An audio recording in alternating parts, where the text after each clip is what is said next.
Welcome to Decoding Greatness. What makes someone great?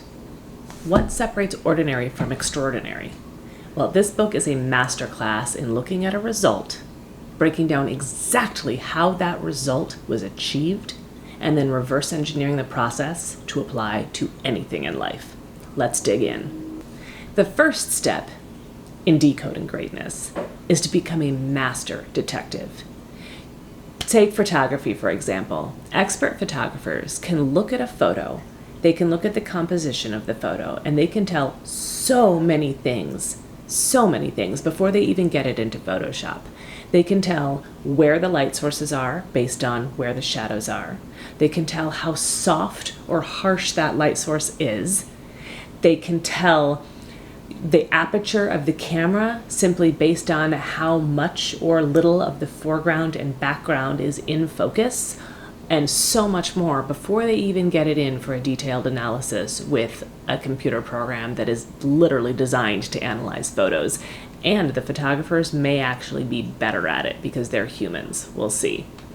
The second part is algorithmic thinking. Algorithm is just a fancy word for set of rules, of course. So YouTube is actually a great example of a very effective algorithm. It looks at a video and it looks at the people watching the video, the viewers, and it discerns their patterns, it discerns what they're looking for, their preferences, and then it chooses what it thinks is its best guess for the right video, for the right viewer, at the right time.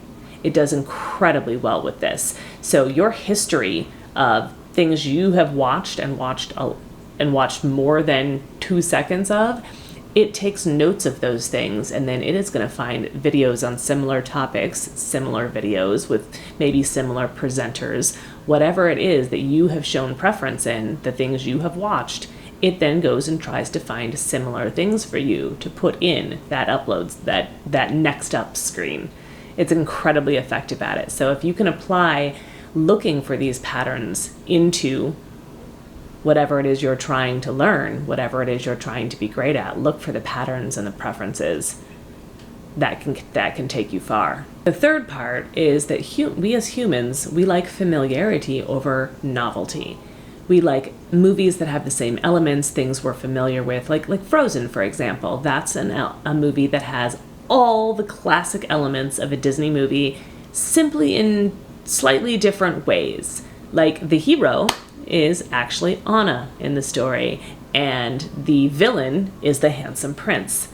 So we get all those familiar elements in a storytelling that's friendly for kids, but it's rearranged in different ways just to make us think a little bit, but we still get what we want, what we crave as humans, which is the familiar. So the way to introduce novelty to humans is to do it in very small increments. Have as much as you can of the familiarity and then just the tiniest bit of new. So that's the best way to get your audience to accept it. Part 4 is performance is more than knowledge. Action trumps knowledge. We as humans love progress. I love tracking my progress. And the single most underutilized way to measure for self-improvement is to use tracker sheets. For example, I run every single week, and I have a 109-week streak in my running app. Oh my God, do I love adding to that every time. So when you decide you want to accomplish something, you decide what exactly you're going to measure. You decide how exactly you're going to measure it. You decide when you're going to measure it, and then you watch all of those increments of progress, and you enjoy it and you celebrate it. But you make sure you decide those things and then you track the bejesus out of it. Part 5 is taking the risk out of risk taking. Let's stick with the running theme. So if, say, you want to run a marathon, well, that's a long way to run. You're going to need to train a lot for that. And that is a whole lot of time and effort and energy and bandwidth for something that is really big. And maybe, do you know that you want to do it, or do you just think maybe that's a good idea? So to take the risk out of risk taking, you can do a smaller run, do a few smaller runs, do one that's much lower stakes, like maybe sign up for your neighborhood 5K. and get through that one and just see, oh, did you love it? Was it awesome? Did you have fun when you were running with other people? Did you make good time? And did you feel great at the end? Okay, that's a really small risk. It's 3 miles and you did it and you nailed it maybe. So then maybe you say, okay, well, where's a 6K I could run? So you start with the lowest stakes that you possibly can find and you take the risk out of that, because what's the worst thing that can possibly happen during a 5K? Maybe you don't finish because you hurt yourself, but that's a pretty small risk. You're not going to be out in the middle of nowhere when no one's around and get hurt and then have a problem. Like, that's just not what's going to happen. You're going to be fine. You're going to do that run and you're going to feel good. And you took this big, hairy, audacious goal and you started with the smallest possible thing you could and you conquered it. So then you can conquer the next thing. Think big, go small, and watch the dominoes fall. Part 6 is to practice in 3 dimensions. So if we can add any tiny bit of friction to the learning process, it literally helps us focus more, helps us absorb and develop our neural network faster.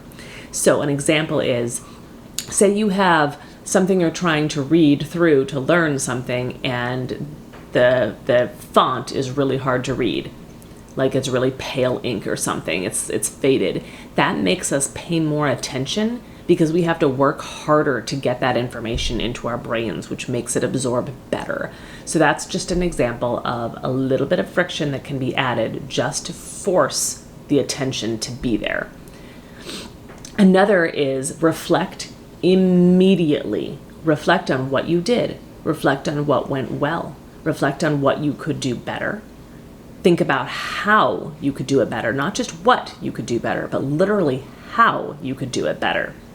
Then engage as many senses as you possibly can when you are going through your mental image of your event. Let's go back to that run. So what is it going to feel like when you get done with your run? Are you going to be a little bit sticky and sweaty from having run 3 miles? Are you going to be thirsty? Are you going to visualize that as soon as you cross that finish line, as soon as you register your time, you're going to go look at that screen and see just how well you did? And then you're going to maybe jump and do a little happy dance or something? What is it going to be like? Imagine it for yourself and engage. Think about what sounds are going to be there, and all of that helps to build the network and iterate faster. Number 7 is a little bit of a caution. It's about talking to experts in the subject matter you're trying to learn. So when you talk to an expert, be careful. Pro tip here.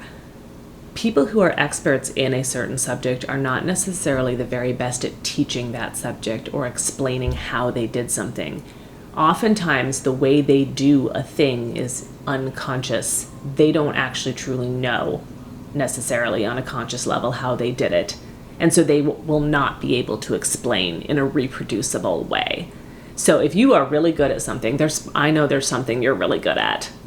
You got to think about what that is. Would you be able to tell someone to explain that thing to someone who doesn't know anything about it and have them be able to do it exactly like you do it? Maybe you're not only an expert in your area, maybe you're also a really, really good teacher. Maybe you struggled to learn that thing, and so you are very good at teaching it.